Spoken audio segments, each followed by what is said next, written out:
Buenos días. El día de hoy, la doctora Sara Mesa, residente de tercer año, nos va a hablar de membrana epirretinana. Sara, buen día. Bueno, muchas gracias, doctor. Entonces vamos a empezar. Ya. Bueno, entonces esto es lo que vamos a hablar durante la charla. ¿Profe, me está escuchando? Bueno, vamos a hablar de introducción, cómo es la clínica de esta patología, las ayudas diagnósticas principales, las distintas clasificaciones, el tratamiento y por último unas conclusiones. Entonces, hablando primero de la introducción, hay que reparar como unos conceptos básicos de anatomía. Y es como todo lo que significaría la cavidad vítrea, que traté de hacerle como la analogía con una torta de gelatina. Entonces, lo que sería la gelatina acá es el gel vítreo normal, que recordemos que está compuesto 98% por agua y 2% por macromoléculas. Ese gel vítreo va a estar envuelto, digamos, por lo que sería la galleta, que es la corteza vítrea, que es todo lo que está acá alrededor. Y esa corteza vítrea está formada sobre todo por colágeno, colágeno tipo 4 es como el más prevalente. Y entre esta corteza y la membrana limitante interna va a haber, digamos, como un ancla entre las dos, que es la matriz extracelular que correspondería al plato. Y esa matriz extracelular está pues rica como en distintas glicoproteínas y lo que se encarga es de ser el andamio de todo ese, pues ese vítreo. Entonces, ¿qué es lo que pasa con ese humor vítreo? Empiezan a pasar dos cosas al tiempo. Lo primero es que este gel vítreo que vimos se va volviendo, digamos, como licuefacto y va teniendo también como algunas condensaciones en su interior. Esto es lo que se conoce como sinéresis vítrea y generalmente uno ya lo encuentra en los mayores de 70 años, en el 50%. Pero, ajá, pero en causas secundarias que ahorita vamos a ver, que son patologías inflamatorias, isquémicas, pacientes miopes o incluso en las mujeres, puede pasar más temprano. A la par que se va dando esta sinéresis vítrea, entonces debería en una forma fisiológica ir pasando de forma sincrónica a un desprendimiento de toda esta adhesión de la matriz extracelular y de la corteza posterior. Y cuando hay asincronía entre estos dos procesos, entonces es cuando se presentan todas las enfermedades de la interfaz vitreoretiniana. Hay que recordar también que pues toda esta compuesto vítreo va a estar unido fuertemente a cuatro puntos importantes que son el ecuador, los grandes vasos, la mácula y el nervio óptico. Y cuando empieza a tener este desprendimiento del vítreo posterior, entonces lo empieza a hacer desde una forma periférica y generalmente empieza a irse hacia el centro y lo último que se desprende es el nervio óptico. Entonces, en el nervio óptico, recordemos que por encima no va a pasar el vítreo, entonces por eso acá cuando se desprende tiene esta forma circular, que es el anillo de Weiss, y generalmente produce muchos síntomas en los pacientes. Entonces, que la membrana epirretiniana es una proliferación de células que se va a dar por encima de la retina y que digamos, la característica más importante de las membranas es que tienen una capacidad contráctil. Y esa capacidad contráctil empiezan a distorsionar toda la retina. Les voy a mostrar que hay varias clasificaciones. Hay una etiológica, otra clínica y otra de ayudas diagnósticas. La etiológica se las quise adelantar porque me parece muy importante entenderla antes de la fisiopatología. Y es, la mayoría de las membranas epirretinianas son llamadas idiopáticas, que en realidad no son idiopáticas porque sí se conoce que las genera y es el desprendimiento del vítreo posterior, que es mejor llamarlas pues como primarias y son casi el 90% de las membranas. Casi todo lo que vamos a hablar en la charla son de estas membranas. Pero tenemos otras que son, digamos, menos comunes, que son las secundarias, que se producen por una enfermedad ya conocida, sobre todo por enfermedades vasculares, todas las retinopatías, uveitis, desgarros, enfermedades vitreo-maculares, cualquier trauma, degeneraciones o tumores. Y hay otra que es iatrogénica, que sobre todo la catarata es súper importante, que ahorita lo vamos a ver. Un paciente con una FACO sin complicaciones tiene una alta probabilidad de desarrollar una membrana en el tiempo, o un paciente con un desprendimiento de retina que se le hizo un láser, un paciente con una crío, o paciente que fue sometido a una retinopexia o inserción de silicón. Entonces, ¿cómo es la fisiopatología de estas membranas? Lo que estábamos hablando en ese desprendimiento del vítreo posterior, cuando se da de forma asincrónica, entonces nacen las dos teorías grandes de por qué se generan las membranas. La primera es el origen de la retina, que es que cuando se desprende el vítreo posterior, genera como unas disrupciones en la membrana limitante interna y por medio de esas disrupciones empiezan a migrar células que son células gliales, que la glía pues van a ser las células de Müller, los astrocitos, y también las células del EPR pueden empezar a migrar y empezar a crear un andamio sobre la limitante interna, o esto puede darse por todas las causas secundarias que vimos, cualquier enfermedad inflamatoria o cualquier enfermedad isquémica. Y el origen vítreo es, digamos, la otra teoría, que es que en el desprendimiento del vítreo no se desprende la corteza completa, sino que quedan pedacitos de la corteza pegados a la limitante interna, que en esta corteza les mencioné que habían colágeno y hay hialocitos, entonces esos hialocitos se quedan pegados a la limitante interna, generan toda una respuesta proinflamatoria, llaman citoquinas y empiezan a formar la membrana encima. Independientemente de cuál de las dos teorías haya generado la membrana, todas las membranas tienen dos capas. Una capa que es la que les muestro acá como con este tapete que es el andamio y es la matriz extracelular y esa es la que está formada sobre todo por colágeno y todas las células que se van a reclutar van a formar de encima o a ponerse encima de esa matriz para empezar a formar la membrana. Entonces acá hay un factor súper importante que es el factor de crecimiento transformante beta 1 que digamos, todas estas células colágenas son capaces de activarlo y él lo que hace es transformar estas células en miofibroblastos y darles esa capacidad contráctil. Entonces, a final de cuentas, nos quedan dos capas con esa capacidad de contracción y empiezan a generar todo lo que vamos a ver, pues, como en la charla. Acá, esto es una foto de una microscopía confocal en phase de una membrana limitante interna cuando hay un desprendimiento del vítreo posterior y lo que les quiero mostrar es cómo quedan disrupciones sobre ella cuando se desprende el vítreo y por acá es donde empiezan a migrar esas células para crecer encima. Entonces, estos son todos los componentes celulares que van a ser parte. Como les mencioné, las células gliales son súper importantes. Los dialocitos los vamos a tener presentes sobre todo en la teoría vítrea y hay otras células que pueden estar presentes en mayor o menor proporción dependiendo de la causa, sobre todo en las secundarias. Entonces, el EPR sobre todo lo vamos a encontrar en desprendimientos de retina y los macrófagos en hemorragias vítreas. Y esos dos que van a ser los más importantes, que como les mencionaba, son los que generan esa capacidad contráctil y esa fibrosis de esas membranas.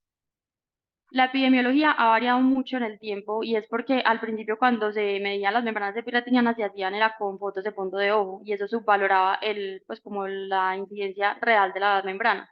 Entonces los dos estudios poblacionales más grandes que hay pues en base a la membrana epirretiniana son que son el Blue Mountain y el Beaver Dam Eye Study y ellos hablaban de una prevalencia de 7% y de 11,8%. Acá, incluso en el primero hablaban de una incidencia acumulada de 5 años, que ahorita les voy a mostrar uno más reciente basado en OCT, acá lo hablaban de 5,3% y una bilateralidad hasta el 31%. Y ya después, este estudio del Beaver hizo un nuevo estudio, pero basado en OCT, 20 años después, y encontró una prevalencia del 34,1%, o sea, casi el doble pues de lo que venían hablando por foto de fondo de ojo. Otra cosa que encontraron de forma significativa en los dos estudios fue que la incidencia de las membranas iba aumentando proporcionalmente a la edad y que teníamos una máxima presentación en los pacientes de 70 a 79 años. Y esto es lo que también, pues, digamos, nos deja a nosotros como enseñanza que en estas edades nosotros siempre deberíamos ser muy juiciosos en evaluar si hay un paciente que puede tener una membrana y sobre todo con la rejilla de Amslet.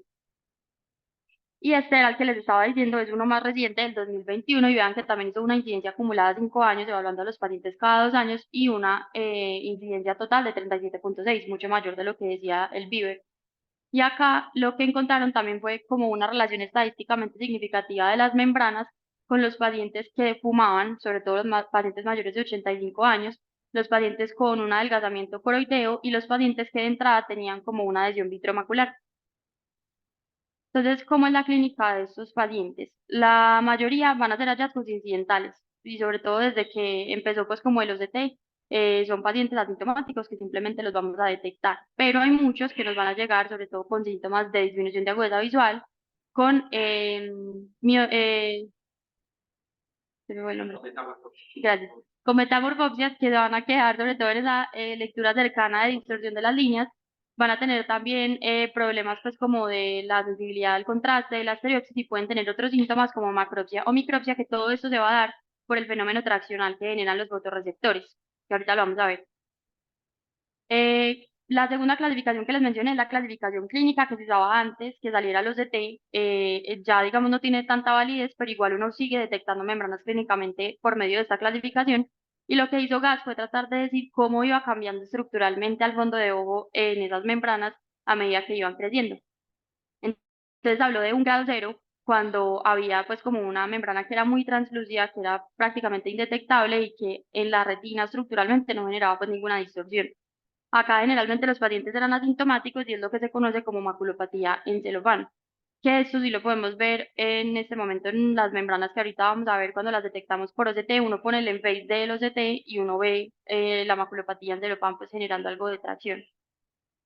El grado 1 es cuando ya se empiezan a ver estas membranas que generan unos pliegues radiales y acá generalmente ya empiezan a aparecer síntomas y es lo que se conoce como Pucker macular. En el grado 2 ya esta membrana se empieza a hacer mucho más fibrótica y empieza a tener ese fenómeno traccional importante, ya genera una distorsión de la retina, acá como empieza a traccionar, entonces generalmente encontramos otras lesiones asociadas como hemorragias, edemas maculares o exudados, y acá ya casi el 100% de los pacientes van a tener síntomas. Y así entonces llegamos a el OCT, que hoy es el gol estándar para medir las membranas epirretinianas. Todo paciente que se sospeche que tenga una membrana se le debería pedir un OCT, y en base a este empezaron a crear un montón de clasificaciones imagenológicas. Entonces, en el 96 empezaron a hablar si esa adhesión de la membrana era focal, como ven acá, o era una adhesión global, que era con lo que definían su clasificación.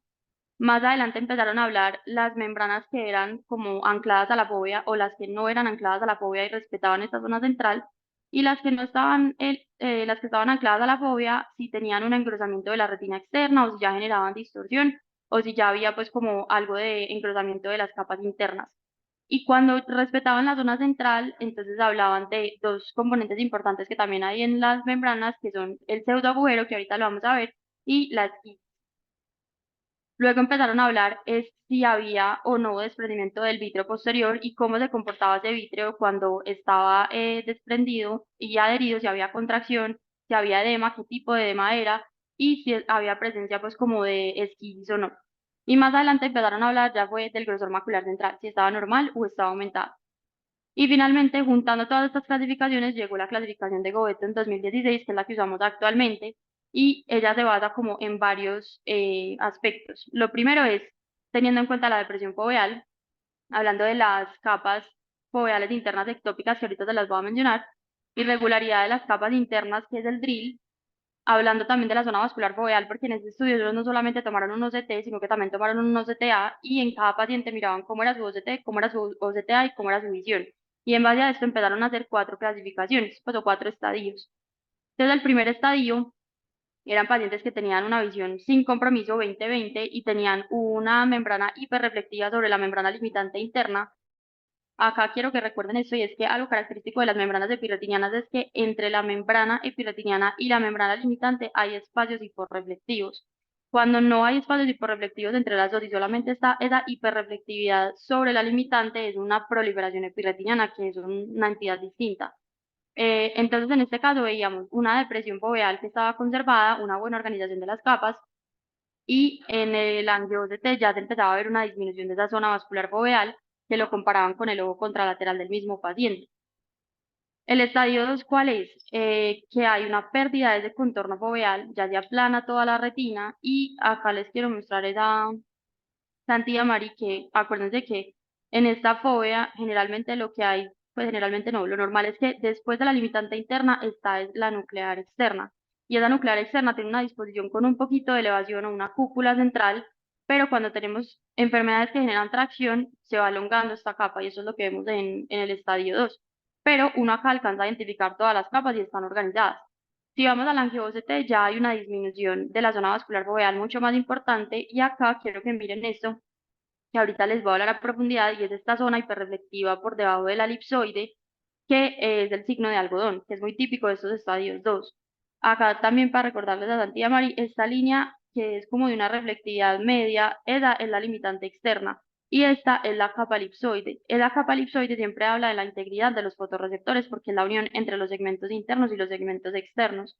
Entonces, cuando hay disrupción de esta capa, nos habla que el paciente tiene muy poco pronóstico visual. Em, Luego pasamos al estadio 3, y en el estadio 3 entonces lo que empezamos a ver es que acuérdense que acá estaba la nuclear externa y vean que por encima hay un montón de capas que son las que normalmente están en el resto de la retina interna, empiezan a pasar por encima por el fenómeno de tracción, y es lo que son las capas foveales internas ectópicas. Entonces acá hay algo de engrosamiento foveal central, están esas capas ectópicas, pero uno alcanza a definir cada capa, no hay desorganización. Y eso es lo que es la diferencia del estadio 4.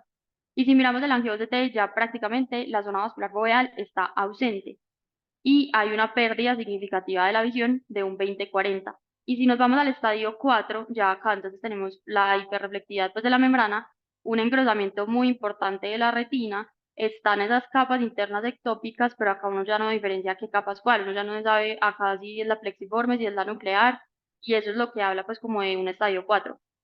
Esto es para mostrarles cómo significativamente en el estudio ellos fueron encontrando una pérdida de visión, sobre todo en el paso de estadio 2 a estadio 3, que les mencioné que pasaban de un 20-25 a un 20-40.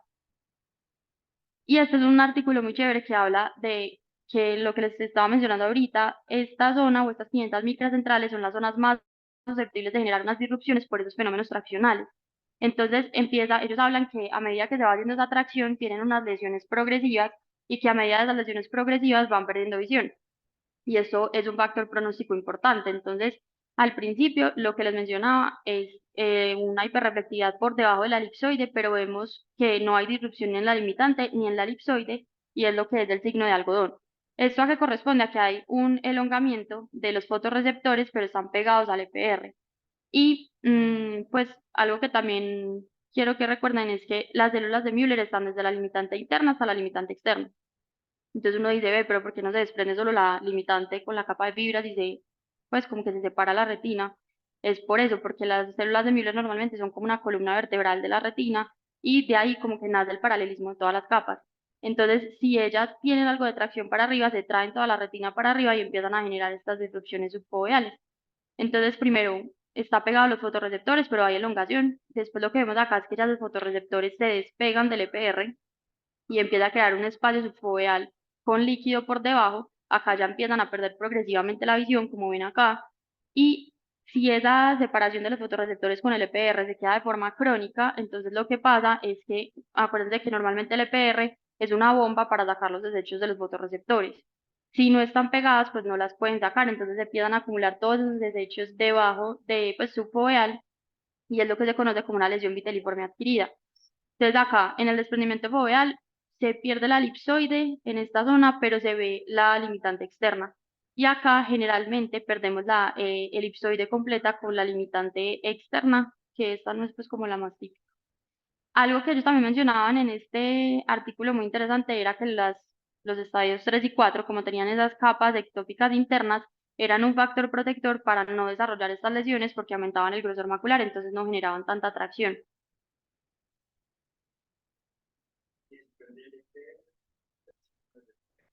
Todo está encima del EPR. Estos son los fotorreceptores movilizándose hacia arriba. O sea, acá se elongaron. El EPR es este. Y los fotorreceptores son estos. Acá, esto ya es mostrándote como un líquido subfoveal. Entonces, normalmente esto está adherido al EPR por unas fuerzas de adhesión, pero cuando la tracción gana, entonces los fotorreceptores primero se van elongando, después se va generando un líquido debajo, y lo que les mencioné, cuando ya es crónico, se empiezan a acumular los desechos de sus fotorreceptores entre los fotorreceptores y el EPR. O sea, es subfoveal, pero pre-EPR.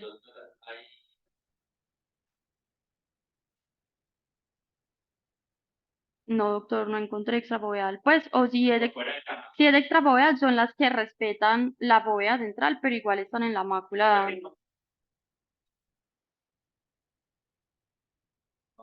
No, pues yo no encontré nada de eso, no sé.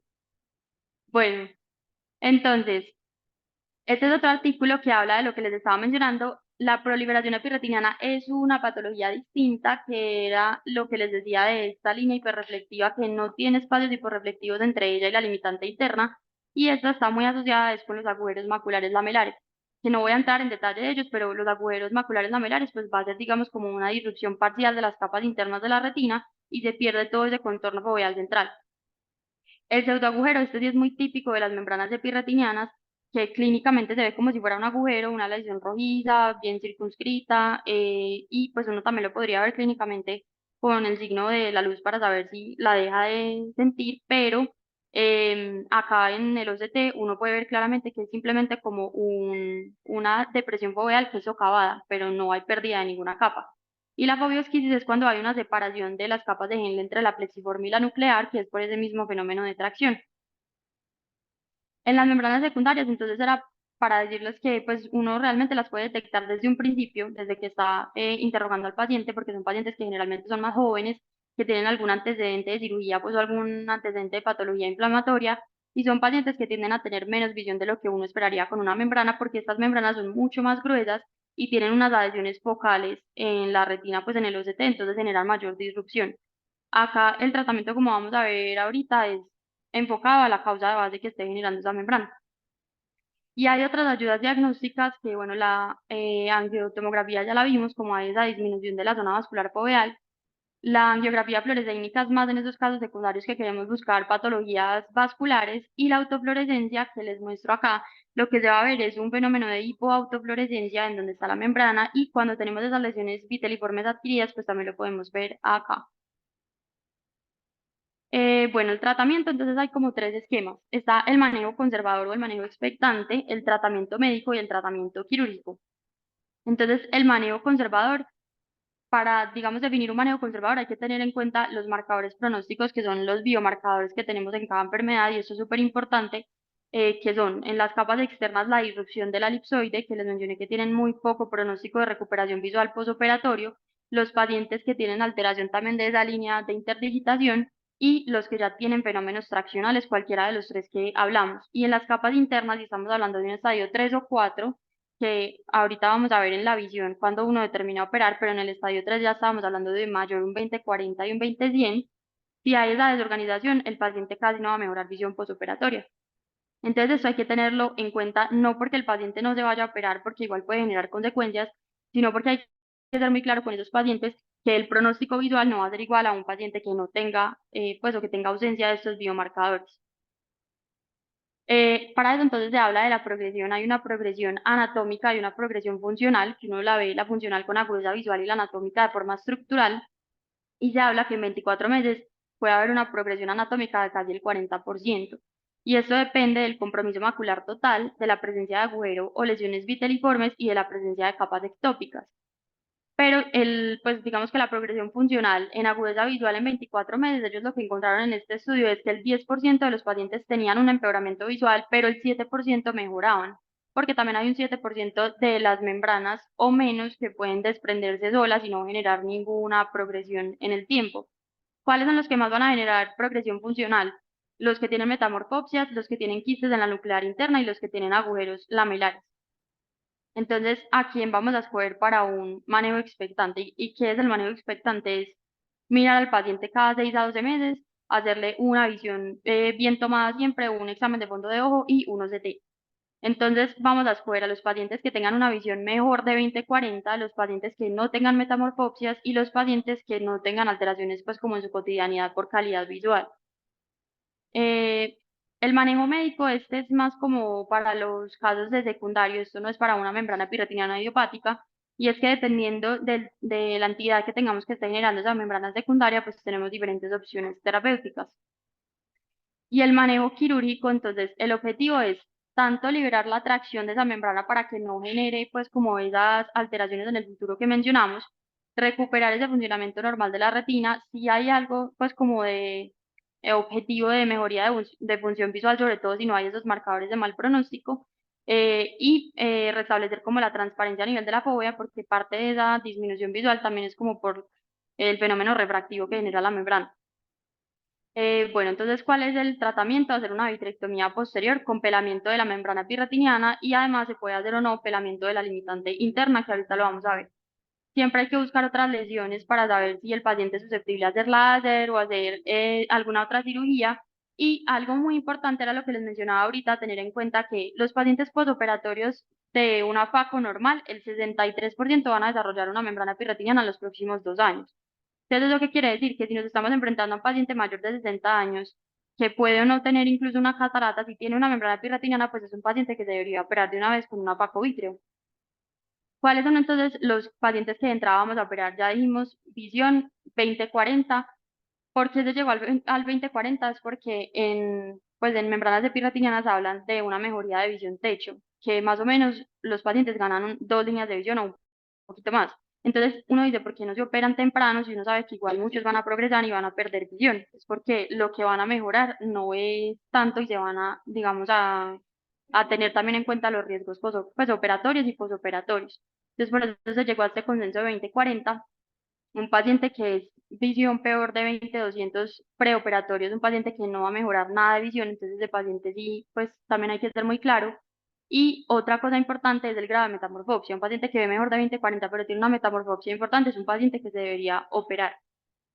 Algo también importante es la duración de las membranas. Las que tienen menos de 12 meses de evolución, que nosotros las venimos siguiendo, tienen una mejor recuperación visual postoperatoria y por eso también es uno de los criterios. Y mirar el estado del ojo contralateral que se los mencioné pues en el primer estudio. Estas son las tinciones que tenemos como para hacer el pelado de las membranas. Inicialmente se usaba la verde indocianina, que tenía muy bien la membrana pirretiniana, pero era muy tóxica para la retina y por eso se dejó de usar. Y ya tenemos el azul tripán y el azul brillante. El azul tripán tiene mucha afinidad por la membrana pirretiniana, pero no por la limitante, y el azul brillante al contrario. Entonces, por eso crearon una nueva combinación que son, pues, como combinar estos dos para que se puedan tener pues, los dos componentes cuando se va a pelar también la limitante interna. Y acá el que más usan es el azul brillante. Entonces la pregunta grande, que pues esto es como muy controvertido entre los retinólogos, es si pelar la limitante interna o no pelarla. Los primeros estudios que se hacían buscaban cómo era la agudeza visual mejor corregida posoperatoria pelando o no pelando, y ellos encontraban que inicialmente había como una tendencia a mejorar la visión en los pacientes que se pelaba la limitante interna, pero que esto no era estadísticamente significativo después del año. Y después empezaron a hacer más estudios. Este fue, pues les voy a mostrar como los más grandes. Esto es una revisión sistemática de casi 1.300 ojos, y ellos lo que hicieron fue mirar la agudeza visual mejor corregida y el grosor macular central, y encontraron que entre los que se pelaba limitante y no se pelaba, pues no había una diferencia estadísticamente significativa entre las dos. Pero mirando la recurrencia, había una tendencia a favor de pelar la limitante interna en disminuir la recurrencia de las membranas en el tiempo. Entonces, ¿ellos qué concluyeron? Pues sí puede disminuir la recurrencia, pero en cuanto a visión y grosor macular o estructural, pues no genera ninguna diferencia entre los dos. Pero este otro estudio más reciente hizo, digamos, la misma comparación y lo encontró fue a favor de los pacientes que no se pelaba limitante interna, que no se pelaba limitante interna. Fuera de que hacer esperamiento, pues siempre a la retina y sencillos que tenés en cuenta. Sí. Acá incluso se los pongo que es, pues, como las dos corrientes, los que deciden pelar la limitante, dicen, pues, o están a favor que la recurrencia sí va a disminuir en el tiempo y que va a facilitar los pliegues pues, de la retina como tal, entonces esto también disminuye la tracción. Pero los que están en contra de pelar la limitante dicen, pues, que los resultados visuales son iguales y que además, como uno está pelando la limitante interna, lo que decíamos ahorita, las células de Müller nacen desde ahí hasta la limitante externa, entonces uno genera una disrupción de toda la columna vertebral, entonces pueden haber, pues, como efectos que no se han logrado medir a largo plazo en cuanto a la parte estructural, y que hay mayor riesgo de efectos adversos tanto intraoperatorios como posoperatorios. Lo que mencionaba el doctor Juan David Bravo y la doctora Liliana es que ellos lo que hacen, la doctora Liliana sí tiende más a pelar la limitante interna. El doctor Juan David lo que hace es, pues, como pelar primero la membrana epirretiniana, y si él ve que quedan como pliegues o algo de, pues, arrugas en el centro sobre todo, pela la limitante interna, si no solamente pela la membrana epirretiniana.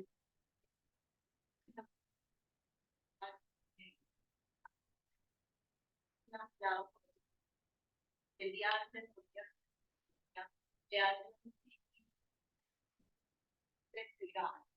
ahí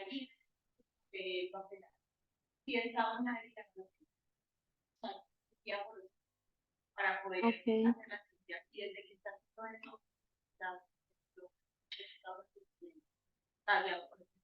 listo. Sí, porque los que los hacen clínicamente lo que dicen es como levantarlo desde donde se vea la mayor arruga y que trate de ser como lo más lejano al centro foveal. Bueno, y los resultados posoperatorios, entonces lo que ellos han medido en el tiempo es que inicialmente puede haber una disminución de la visión luego de la cirugía, pero esta visión se va, digamos, a igualar a la visión preoperatoria más o menos en 6 semanas, pero para esperar un resultado visual real de una cirugía luego de una membrana pirretiniana hay que esperar 12 meses, que más o menos del 90% van a mejorar 2 líneas o un poquito más. En cuanto a las metamorfopsias, sí no se mejoran tanto después de la cirugía, porque eso ya habla de todo el fenómeno estructural que estábamos mencionando de las células de Müller y los fotorreceptores, y se habla que al tercer mes postoperatorio el 50% pues se va a mejorar el 50% de metamorfopsias que tenían antes. Y al año van a tener todavía un 30% de las metamorfopsias que tenían antes de la cirugía. Esto es como conclusión de todo lo que venimos hablando. Este diagrama me pareció muy chévere y hace como la combinación entre esa clasificación clínica y clasificación tomográfica y lo que decíamos siempre teniendo en cuenta como las células de Müller, esa migración, cómo empiezan a pasar en esos estadios más avanzados por medio de la disrupción de la limitante interna. Hablábamos entonces de la clasificación 1 cuando todavía tenemos una buena depresión foveal, que sería la maculopatía en celofán. Acá ya estaríamos hablando de una maculopatía en celofán más avanzada, que es cuando se pierde pues la depresión foveal y tenemos esta elongación de la nuclear externa. Y en los estadios 3 y 4, entonces ya vamos a tener estas capas ectópicas en la retina interna. Ya podemos tener, sobre todo en esos estadios los que les mencioné, estas lesiones subfoveales de tracción ¿y qué más? Y bueno, y progresivamente se va a ir perdiendo pues como la visión en cada estadio. Entonces, para llevar a casa lo que les mencionaba, la clasificación de Govetto es la actual y es la que siempre debemos tener pues como a la mano para clasificar estructuralmente toda membrana. Hay varias preguntas que todavía, digamos, quedan un poquito al aire y es cuándo operar y cuándo no operar, porque a pesar que hayan unos criterios muy bien definidos, cada paciente hay que individualizarlo y todos los retinólogos generalmente como que tienen unos criterios muy distintos de elección.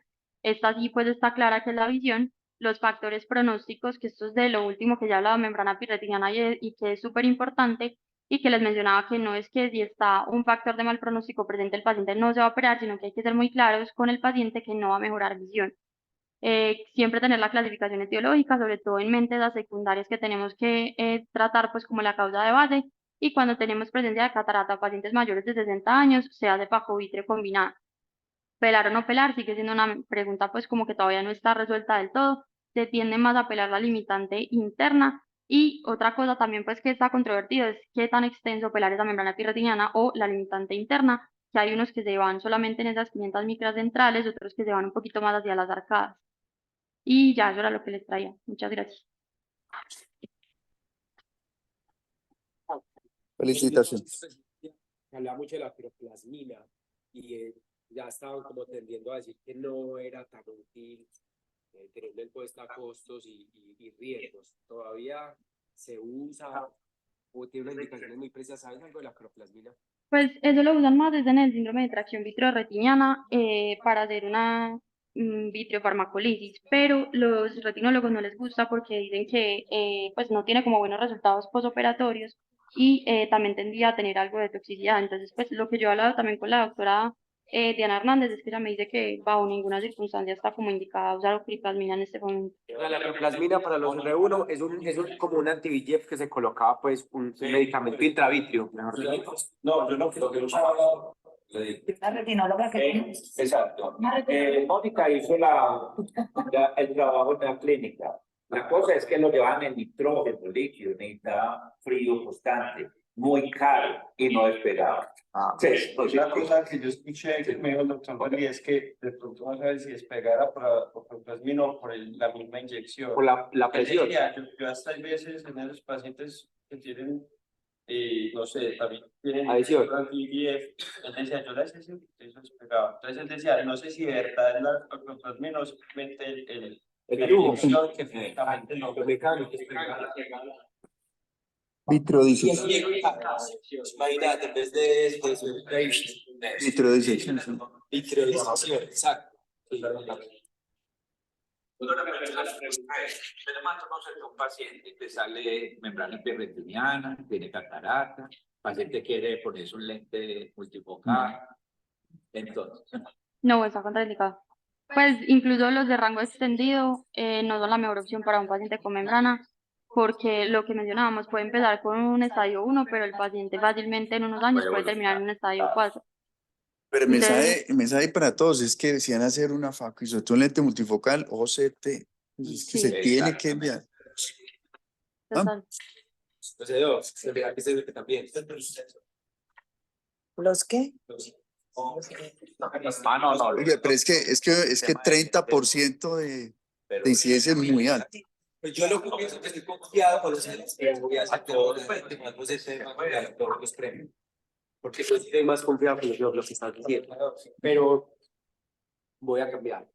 Pero sí hay que hacerle OCT a todos los pacientes de... Por eso, ese es el mensaje. Eso es lo que está diciendo. Sí, sí, sí. Hay que hacerlo. Total. Hay que hacerlo OCT.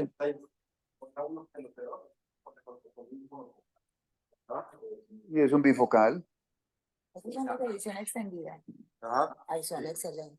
Sí, claro. Pero Sí, pero también ese tiene su es lo que- exigencia. Sí, no, O sea, a claro, pesar son de lo excelentes. excelentes, sí. Y entonces tómele los para que quede requete excelente. Muchas gracias.